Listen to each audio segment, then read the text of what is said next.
everyone, welcome back to our channel. In this video, I'm gonna let you know the eligibility criteria for applying for a Citibank Singapore credit card. So if you want to go ahead and apply for the credit card of Citibank Singapore, then you need to follow these steps. First thing first, you want to go to citibank.com.sg.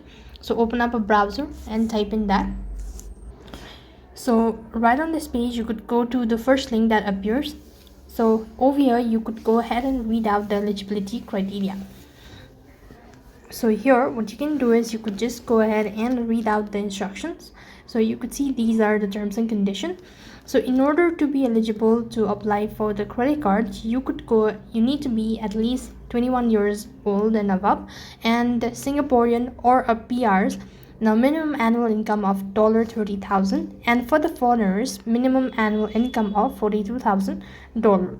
So right on this page, you could read out other articles as well, which states the eligibility criteria, such as your income and all that. So this way you could go ahead and check the eligibility criteria for applying for a Citibank Singapore. That's it for this video. I hope the video was helpful. Make sure to like, share and subscribe to our channel. Thank you for watching. See you in the next video.